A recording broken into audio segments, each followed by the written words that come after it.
ಬೆಳಗಾವಿ ಜಿಲ್ಲೆಯಲ್ಲಿ ನಾನು ಚಾರ್ಜ್ ತಗೊಂಡಾದ್ಮೇಲೆ ಬೇರೆ ಬೇರೆ ಸ್ಟೇಷನ್ ವ್ಯಾಪ್ತಿಯಲ್ಲಿ ಬಂದು ನೋಡುವಾಗ ಒಂದು 2-3 ವಿಚಾರಗಳನ್ನು ಸಾರ್ವಜನಿಕರು ನನಗೆ ಪ್ರಸ್ತಾವನೆ ಮಾಡಿದ್ದಾರೆ. ಒಂದು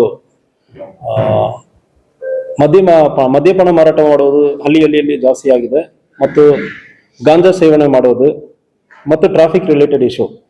ಈ ವಿಚಾರದಲ್ಲಿ ಗಾಂಜಾ ಸೇವನೆ ಮಾಡುವುದನ್ನು ಕಂಟ್ರೋಲ್ ಮಾಡೋದು ಮತ್ತು ಕೇಸ್ ಮಾಡೋದಕ್ಕೆ ನಮ್ಮ ಆಫೀಸರ್ಸ್ಗೆ ಸಹಕಾರ ಮಾಡುವುದಕ್ಕೆ testing kit, pregnancy testing kit ತರ ಒಂದು ಟೆಸ್ಟಿಂಗ್ ಕಿಟ್ ಇರ್ತದೆ. ಟೆಸ್ಟಿಂಗ್ ಕಿಟ್ ಅನ್ನು ಯೂರಿನ್ ಸ್ಯಾಂಪಲ್ ಹಾಕುವ ಸಂದರ್ಭದಲ್ಲಿ ಪಾಸಿಟಿವ್ ಇರುತ್ತೆ ಅಂದ್ರೆ ಡಬಲ್ ಲೈನ್ ಬರ್ತದೆ. ಸೊ ಇಂಥ ಕಿಟ್ ಅನ್ನು ಪ್ರತಿಯೊಂದು ಸ್ಟೇಷನ್ ನಾವು ಸ್ಯಾಂಪಲ್ ಕಿಟ್ ಅನ್ನು ತರಿಸಿ ಕೊಟ್ಟಿದ್ದೀವಿ. ಸೊ ತರಿಸಿ ಕೊಟ್ಟಿ ಆದ್ಮೇಲೆ ಈಗ ಇತ್ತೀಚೆಗೆ ಲಾಸ್ಟ್ 1 ವಾರದಲ್ಲಿ ಸುಮಾರು ಒಂದು 5-6 ಕೇಸ್ ಆಗಿದೆ. ಅದರಲ್ಲಿ ಒಂದು ಚಿಕ್ಕೋಡಿಯಲ್ಲಿ, ರಾಯಬಾಗಲ್ಲಿ ಮತ್ತು ಖಾನಾಪುರನಲ್ಲಿ ಪೆಡ್ಲರ್ಸ್ ಒಂದು 3 ಜನ ಹಿಡಿದಿದ್ದಾರೆ. ಇವತ್ತು ಕೂಡ ಒಂದು ಕೇಸ್ ಆಗಿದೆ, ಅದ್ರ ಬಗ್ಗೆ ಡೀಟೇಲ್ ಮುಂದಿನ ದಿವಸಗಳಲ್ಲಿ ಕೊಡ್ತೀವಿ. 3 ಕೇಸಲ್ಲಿ ಕೂಡ ಯಾರ್ಯಾರು ಪೆಡ್ಲರ್ ಇದ್ದಾರೆ, ಚಿಕ್ಕೋಡಿಯಲ್ಲಿ ಒಂದು ರಾಮನಗರ ಚಿಕ್ಕೋಡಿ ಟೌನ್ ವ್ಯಾಪ್ತಿಯಲ್ಲಿ ಬರುವ ರಾಮನಗರ ಬೀದಿಯಲ್ಲಿ ವಂದನಾ ರಾಜು ಎಂಬ ಒಂದು 50 ವಯಸ್ಸಿರುವ ಮಹಿಳೆ ಒಂದು 165 ಗ್ರಾಮ್ ಗಾಂಜಾವನ್ನು ಇಟ್ಕೊಂಡು ಮಾರಾಟ ಮಾಡಿರೋದು ಕಂಡು ಬಂದಿದೆ. ಮತ್ತು ಅದಲ್ಲದೆ ಆ ಮಹಿಳೆಯಿಂದ ಯಾರ್ಯಾರ ಕಡೆ ಗಾಂಜಾ ಹೋಗಿದೆ ಮತ್ತು ಯಾರ ಕಡೆಯಿಂದ ಆ ಮಹಿಳೆಗೆ ಬಂತು, 2 ಕೂಡ ಈಗ ಚೆಕ್ ಮಾಡ್ತಾ ಇದ್ದೀವಿ. ಯಾರ್ಯಾರ ಕಡೆ ಹೋಗಿದೆ ಅಂದ್ರೆ ಹೇಳೋದಕ್ಕೆ ಆಲ್ರೆಡಿ ಒಂದು 4 ಜನಕ್ಕೆ ಟೆಸ್ಟ್ ಮಾಡಿದೀವಿ, ಒಂದು 4 ಜನ ಪಾಸಿಟಿವ್ ಬಂತು. ಈ ಮಹಿಳೆ ಈ 4 ಜನಕ್ಕೂ ಕೊಟ್ಟಿರೋದು ಕಂಡು ಬಂದಿದೆ. ಸೊ ಇದೇ ರೀತಿಯಲ್ಲಿ ರಾಯಬಾಗ್ ಸ್ಟೇಷನ್ ಅಲ್ಲಿ ಒಂದು 102 ಗ್ರಾಮ್ ನೂರ್ ಪಾಸ ಎಂಬ ಒಂದು ಕಡೆಯಿಂದ ಒಂದು 102 ಗ್ರಾಮ್ ಗಾಂಜಾವನ್ನು ಕೂಡ ಸೀಸ್ ಮಾಡಲಾಗಿದೆ.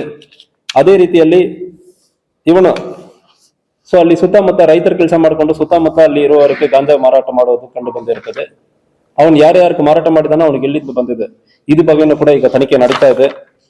ಖಾನಾಪುರನಲ್ಲಿ 10ನೇ ತಾರೀಕು ಖಾನಾಪುರ ರೈಲ್ವೆ ಸ್ಟೇಷನ್ ಕಡೆ ಒಬ್ಬನ ಪ್ರಾಣಿಸ್ ಬಾಸ್ ಎಂಬನ್ ಕಡೆಯಿಂದ ಒಂದು 100ಕ್ಕಿಂತ ಹೆಚ್ಚು ಗ್ರಾಮ್ ಸುಮಾರು 150 ಗ್ರಾಮ್ ಗಾಂಜಾವನ್ನು 135 ಗ್ರಾಮ್ ಗಾಂಜಾವನ್ನು ಇವನ್ ಕಡೆಯಿಂದ ಸೀಸ್ ಮಾಡಲಾಗಿದೆ.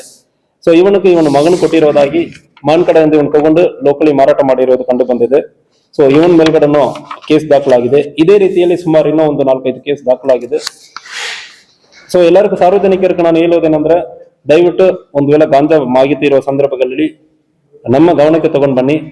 Karnataka state police app KSP app ಅಂದ್ರೆ ನೀವು ವಾಟ್ಸಾಪ್ ಇದೆಲ್ಲ ಡೌನ್ಲೋಡ್ ಮಾಡ್ತಾರೆ. ಅದೇ ರೀತಿಯಲ್ಲಿ KSP ಆಪ್ ಅಂದ್ರೆ ಒಂದಿರುತ್ತದೆ.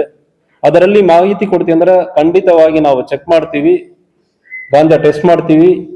ಯಾರು ಇದ್ದಾರೆ ಅಂದ್ರೂ ಕಾಲೇಜ್ ಮಕ್ಕಳು, ಸ್ಕೂಲ್ ಮಕ್ಕಳು ಇದ್ದಾರೆ ಅಂದ್ರೆ ಅವ್ರು ನಾವು ಜೈಲಿಗೆ ಕಳಿಸೋದಲ್ಲ, ಅವರ ಸರಿಪಡಿಸುವ ಪ್ರಯತ್ನವನ್ನು ಮಾಡ್ತೀವಿ. ಯಾರ್ಯಾರು ಮಾರಾಟ ಮಾಡ್ತಾ ಇದ್ದಾರೋ ಅವರ ಖಂಡಿತವಾಗಿ ಜೈಲಿಗೆ ಕಳಿಸ್ತೀವಿ. ಸೊ ಒಂದು ವೇಳೆ ಅವರು ಬೇಲಲ್ಲಿ ಬರ್ತಾರಂದ್ರೆ ಮತ್ತು ಮುಂದುವರಿಯುವ ಸಂದರ್ಭದಲ್ಲಿ ಇಲ್ಲಿಂದ ಊರಿಂದ ನಾವು ಓಡಿಸ್ತೀವಿ. ಗಡಿಪಾರು ಮಾಡೋದಕ್ಕೂ ನಾವು ಬರೆಯೋದಕ್ಕೂ ರೆಡಿ ಇದ್ದೀವಿ. ಮುಂದಿನ ದಿವಸದಲ್ಲಿ ಗಡಿಪಾರು ಮಾಡ್ತೀವಿ. ಈ ಕೇಸಲ್ಲಿ ರಾಯಬಾಗ್ ಇನ್ಸ್ಪೆಕ್ಟರ್ ದುರ್ಯೋಧನ ಐಹೊಳೆ ಮತ್ತು